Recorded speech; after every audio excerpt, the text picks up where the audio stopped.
Hello, I'm Joel Blackford with Beth Hesed Sabbath Fellowship. Let's hope for the best this Sabbath. We haven't met in a long time. The left is changing, and I stayed on the left-hand side here. I didn't expect the Spanish Inquisition. It's a Monty Python phrase. It's not necessarily a godly phrase, but the Spanish Inquisition killed a lot of reformers.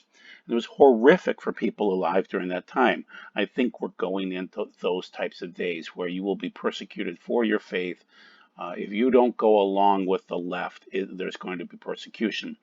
As always, this series is about the philosophy of the end of days, the philosophy of eschatology, eschatos, the Greek term for the end of days. And it's what you need to know. It's your reality during these times. And why were you born for such a time as this? What's your existence?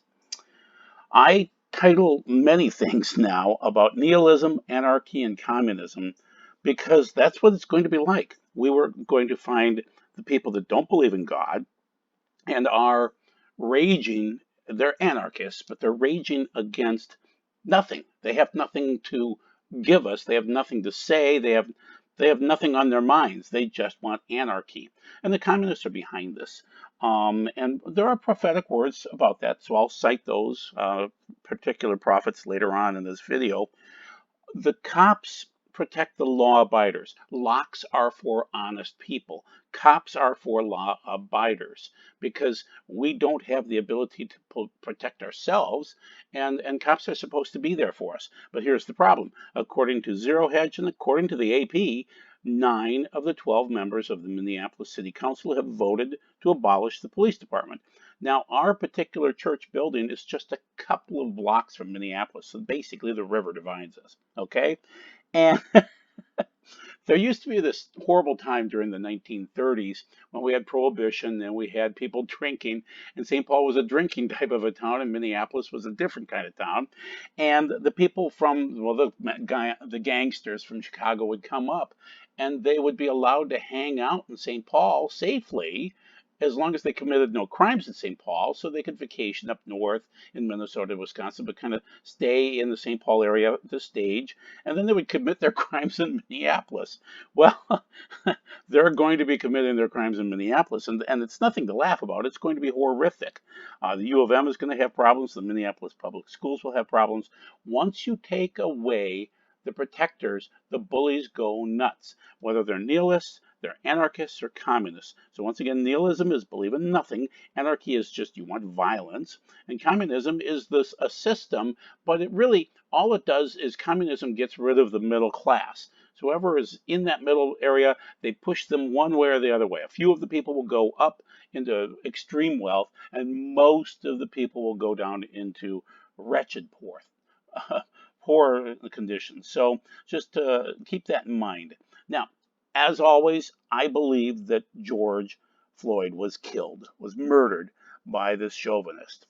And so I would say that that doesn't give people the right, because we have a legal system, we have a court system, we're based on a system of laws, and this is what you'll see now is mob violence. So they horde, child terrorized, cries out in terror as leftist rioters attack Houston Children's Hospital and hurl bricks at her car.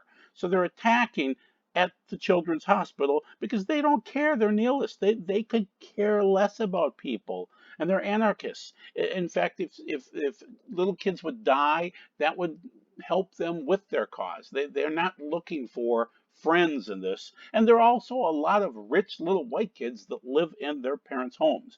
Okay? Black Lives Matter, that works if you're not killing 5 U.S. police officers that may be black in most cases. You know, they're shooting black men. They are. Okay, so you can't claim the high road and say Black Lives Matter when you're killing black men that are good men. So it doesn't work. So obviously they're anarchists, they're communists, they are nihilists. And what has the left always done? Well, they try to kill God first.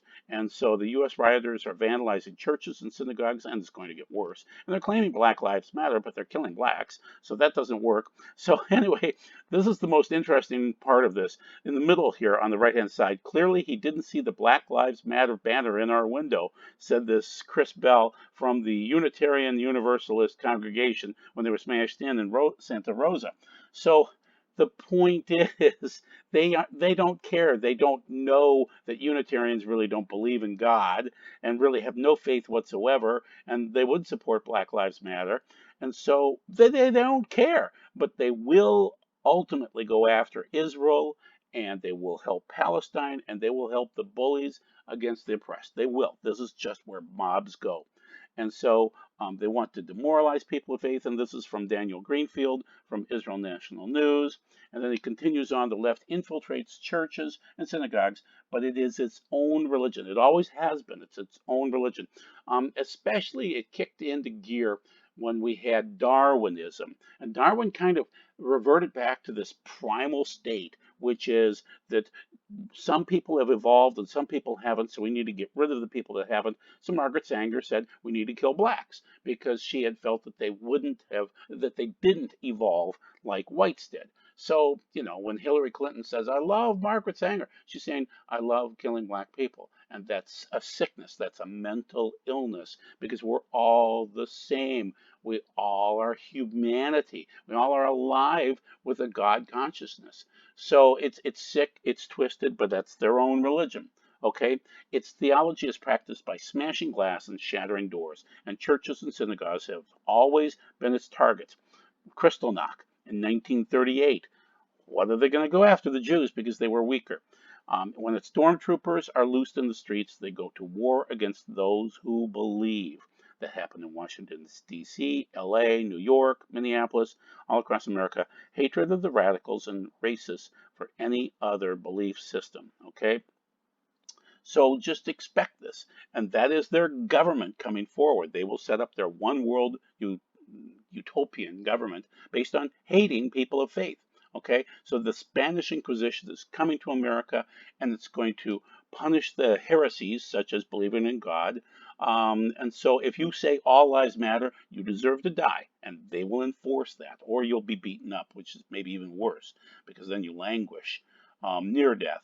Believing in anything other than social justice, social pressure, loss of work or force. So this is once again Daniel Greenfield, and I'm asking, will you kiss the bully's feet? Will you let them take your lunch money and your lunch food? Will you let them destroy your faith? Will you take the injection when the bullies come along and say you must take some kind of an injection, or the mark of the beast for that matter too? Will you be banned from shopping or banned from church? And will you accept it? What level of personal tracking will you consider to be reasonable? Will you submit to God or man? Where are we in the end of days? I mean, literally, how close are we? I don't know.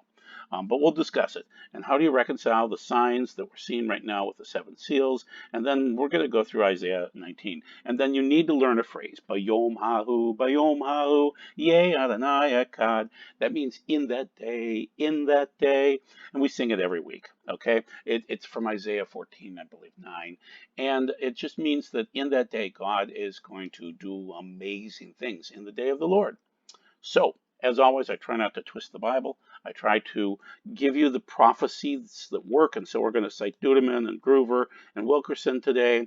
I believe that they're true prophets, and then we're going to look at the news and watch the Minnesota Twins, St. Paul and Minneapolis, beat each other with bats as we kick out the police from St. Paul, or from Minneapolis first, but maybe St. Paul too.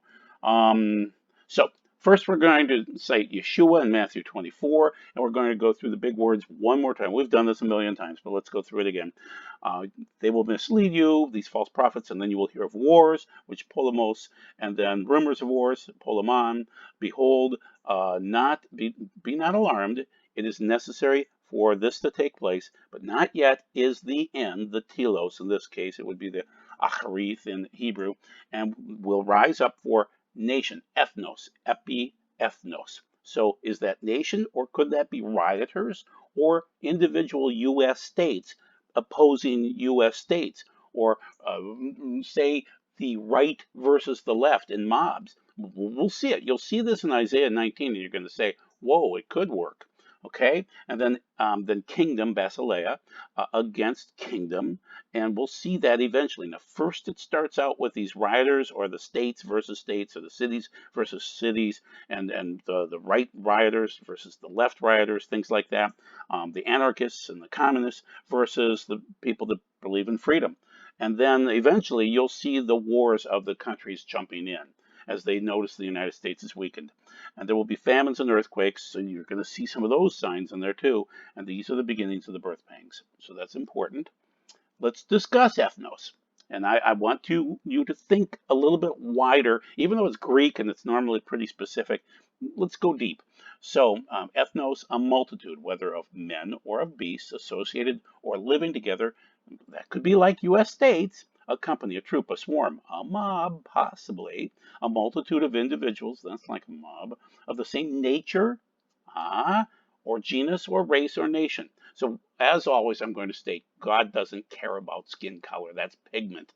There are a few other little differences in the DNA code, but really, basically, it's pigment, and it's like 1/10 of 1% difference between a black person, a white person, a yellow person, red, whatever. There's hardly any difference. We all have God consciousness. So the skin color doesn't matter, but these societal rules that you believe in, say you're a communist or an anti-communist, those matter. And you're a matriarchal state or a patriarchal state, things like that. Okay, so continuing on, it's not related to the Jews. So in most cases, the Jews are outside of the ethnos. Okay, normally it's foreign nations not worshiping the true God. They're pagans, they're Gentiles. That's very often, but it is a contradiction to the Jews in terms of a distinction. He says contradistinction, and this is Thayer's that's stating that. So there is no way to put the Jews in with the ethnos. So don't put them in. It's people fighting against people in mobs or states or whatever, genus, races, nations, whatever, foreign nations for that matter. But don't put the Jews in this mixture of what's going on in Matthew 24. Okay, then Basileia, I wanted to show you that too. Royal power, kingship, dominion, rule, kingdom, could be a kingdom in heaven or a kingdom on the earth, over which God rules, the kingdom of the Messiah. Yep, it could be conditions to be complied with in order to receive among its citizens its blessings and benefits, whether present or future. So in the Greek, usually it's not this open, but with both of these words, yeah, there's a little bit more going on for ethnos and basileia.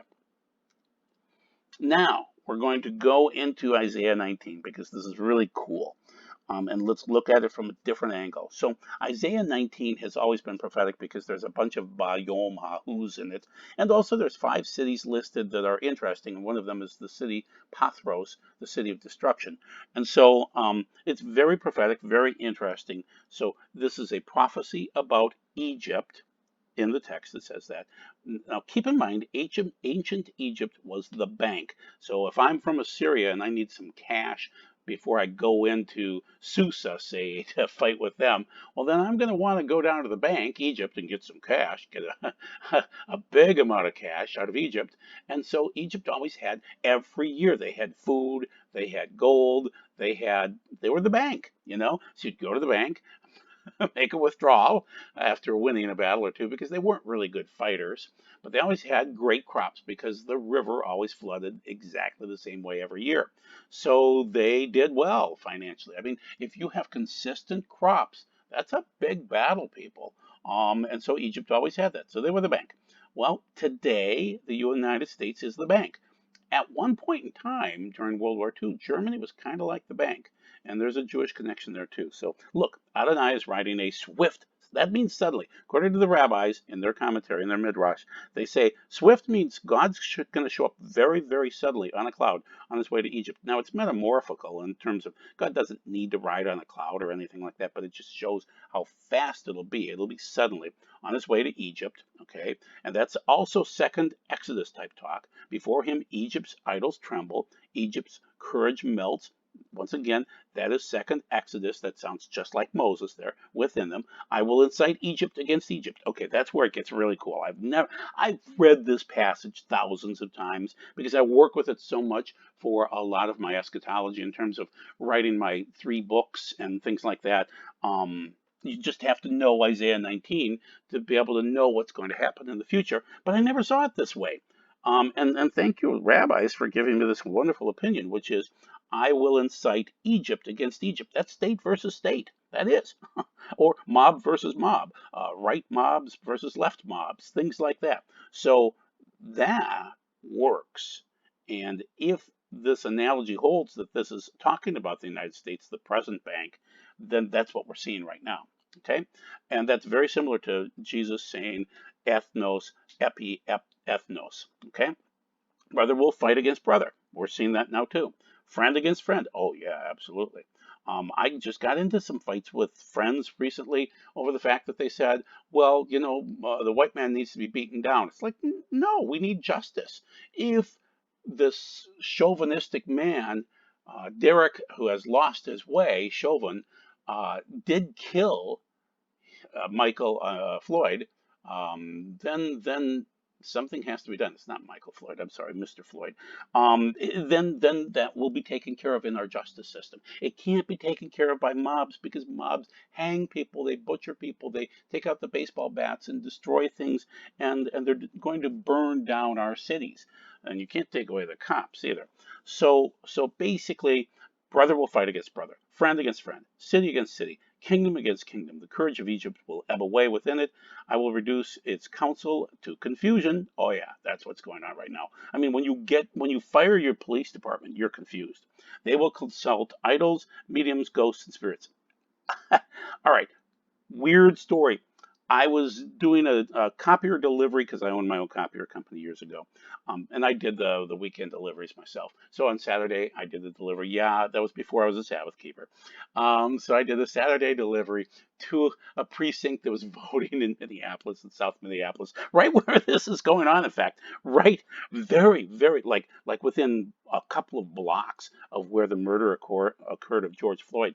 So the point is that when they saw me delivering the copier, they were so happy they worshiped me. I'm not kidding. I didn't receive it, obviously, but yeah, that's just how mentally crazed they were, and that was like 2006-ish. Okay, so mediums, ghosts, spirits. I will hand over the Egyptians to a cruel master, a harsh king. Okay, now according to the Jewish commentary on this, this means that the harsh king will be the king that conquers Egypt, the United States, and he will rule over them. So that means that they're suppressed in their own land, say like FEMA camps, things like that. So let's say China, Russia, other countries defeat the United States because they're being hammered by the mobs internally, and they come in and they just nuke us under. Then they would keep us in the United States and they would suppress us in our own land. I truly believe the rabbis are right on that one. Says the Lord, Adonai Tezvaot, the Lord of war, basically. And that's from Isaiah 19, 1 through 4. Now, the rabbis also add, and I'm adding the second Exodus part down below here, where as in the days when you came out of Egypt, I will show them wonders. So God is saying in Micah 7:15, also in Isaiah 9, 1 through 19, 1 through 4, that it's the second Exodus. As like coming out of Egypt, I will show these wonders at that point in time. Then continuing on, now there's a break in Isaiah 19, and keep in mind, some of this is past, some of it's future, but let's just look at it. And once again, Egypt is the bank, so Adonai has mixed up their minds. That's insanity, according to the rabbis, and I agree, with a spirit that distorts judgment, once again, insanity. So they will make Egypt stagger, and whatever she does, like a drunk staggering in his vomit, nobody in Egypt will find work to do. Oh, that's what's going on right now. Neither head nor tail, neither tall palm frond or lowly reed on that day. Bayom Hahu. So when you see that in the text, it's like saying, oh, that's the end of days. Egypt will be like women trembling with fear because Adonai Tezvaot is shaking his fist at them. Just mentioning the land of Yehuda. Interesting. To the Egyptians will throw them into a panic. So once again, Black Lives Matter hates Jews. Okay, they're pro-Palestinian, hate Jews, and hate God because it's a communist movement. And so the main thing is you mention the land of Yehuda, the Jews, to the Egyptians at that point in time will throw them into a panic. Absolutely, we're seeing that right now. They will be afraid because of what Adonai Tezvaot has planned for them on that day. But Yom Hahu, there will be 5 cities in the land of Egypt that speak the land of Canaan. Now, this is actually future forward in terms of literally in the land of Egypt. There will be 5 cities, including the city of Pathros, that will speak the language of Canaan, which is a Semitic language. It's where loyalty to Adonai Tezvaot, one of them will be called the city of destruction. So that's future forward.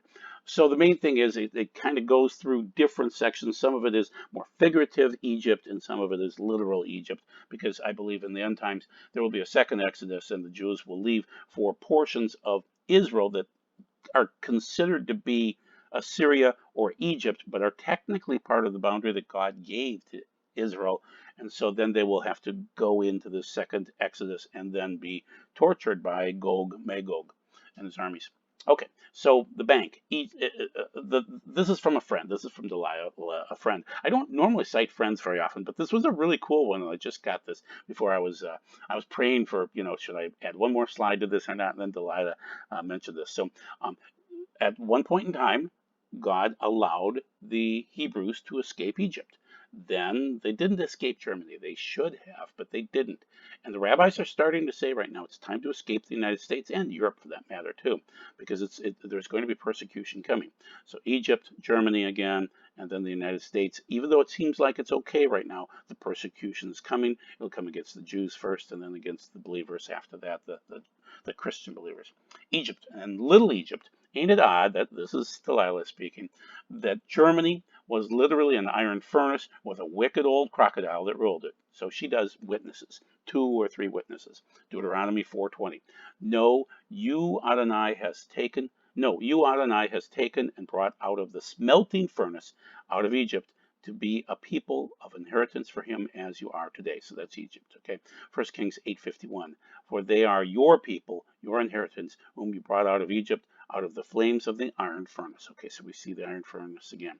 Then Ezekiel 32:2. Human being, raise a lament for the Pharaoh, king of Egypt. Say to him, you compared yourself to a lion among the nations. In fact, you are more like a crocodile in the lakes. You burst out of your streams, churn the water with your feet, and foul their streams. That's more of an end time situation there, guys, okay?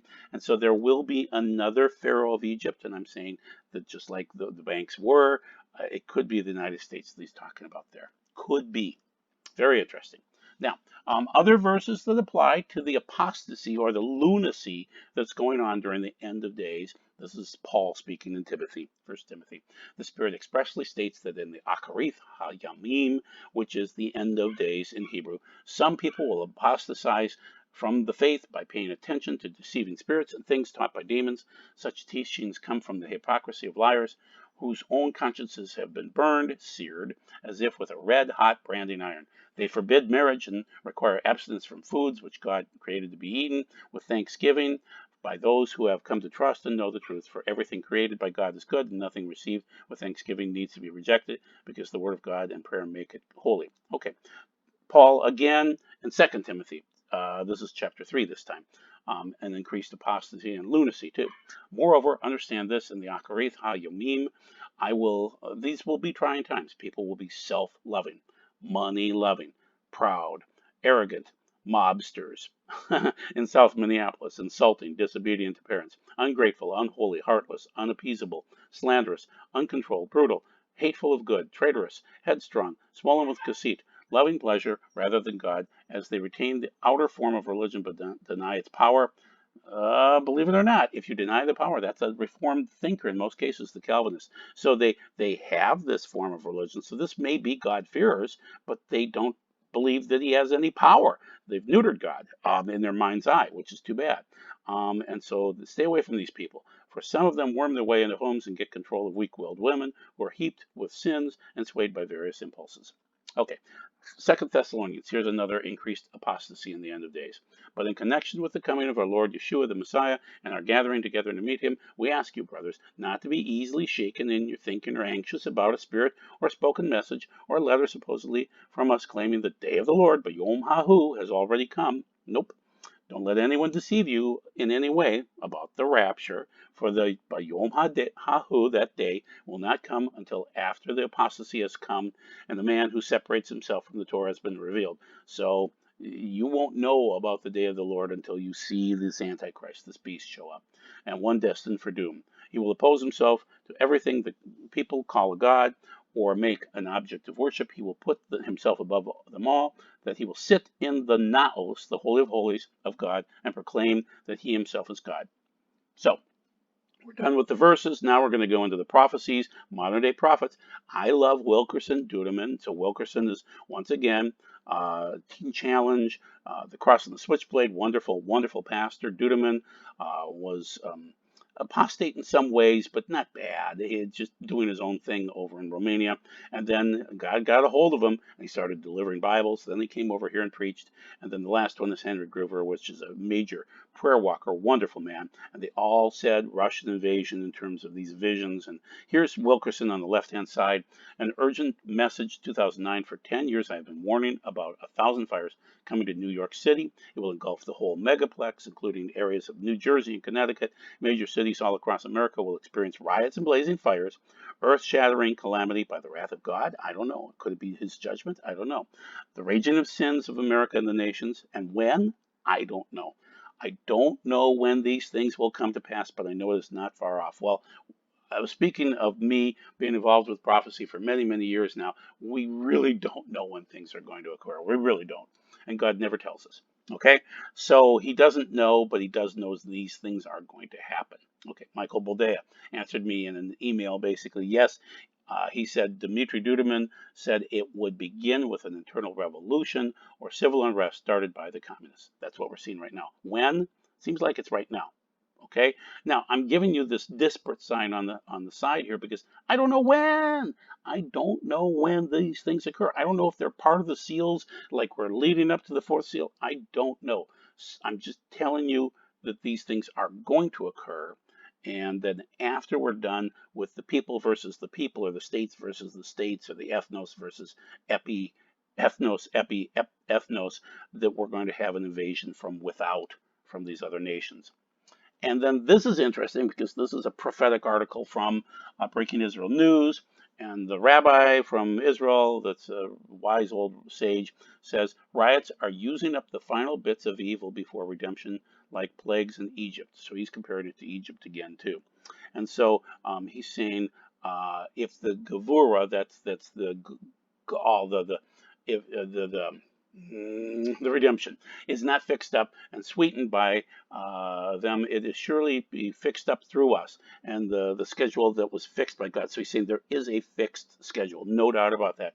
And when this happens, God uses each person according to what they are. God needs corrupt people to bring these judgments into the world so that we see a lot of corruption coming out today, which is more than the world would normally happen if people were only expressing their own will and not fulfilling a function in bringing out these judgments before the redemption. So he's basically saying this is more than we normally see, because I think it's because of the verses that God says, I'm going to create a form of insanity in your minds during this time frame. So Rabbi Winton, this is the sage, emphasized that it was due to and not in spite of the rioters' good intentions. So there's nothing wrong with peaceful protests and demanding rights and things like that. Martin Luther King Jr. was a wonderful man. But there is something wrong with mob violence. And so these harsh judgments are coming through these people that are in the mobs, people burning, looting, stealing, things like that. People can do evil and think that they're doing good, doing the best thing for mankind. It is true. They are serving a purpose for mankind by bringing judgments that will ultimately bring the final redemption. Hitler and the Nazis thought they were helping mankind, as did Stalin and Mao, but they killed millions. So, once again, the disparate thing. I don't know where we are other than we seem to be ending Seal 3, the fulfillment of that, and moving into Seal 4. Will you kiss the bully's feet again? Will you take injections? Will you be banned from shopping? What level of personal tracking are you willing to take? Will you submit to God or man? How do you reconcile where we are in the seals based on what you're seeing going on right now and these prophecies that I just mentioned again? I don't know. I don't know. All I know is that seal number 3 opened during the summer of 2012. That's my only time date stamp, and that we're awaiting seal 4. And then the other judgments kick out after that. Okay, so during the first half, the first 3.5 years of the final 7 years, you would have the trumpets. Then during the last half, the last 3.5 years, you would have the seven bowls. And it will be logical, and you'll see a cadence to it. You'll see it, just like when Moses left Egypt with the Hebrews. So I'm comparing, as always, these four signs of Matthew 24 with the seals of Revelation chapter 6, and battles and wars are seal 2. Drought is seal 4. Pestilence seems to be seal 3. Earthquakes are seal 6. And so at some point in time, you'll see, maybe you'll agree with me at some point in time that we're in the seal 3 right now. We're seeing food prices go through the roof. Once again, the directions are always based on Zechariah 1 and 6, which help us to figure out where the horses go. And then seal 4 will hit, and 1.9444 billion deaths will occur based on the population of 7.7 billion people. And so then seal 4 would kick off, then seal 5, martyrdom, burning figs, and an earthquake for seal 6, and that would happen. And that's it. I'm sorry I'm a little bit disparate today. Be blessed, be careful, because it's going to get worse as people become more confused, you'll see more lunacy. So be careful, and you might want to get out of the metro areas. I may want to. We'll see what happens with our particular fellowship, if we stay in that area or not.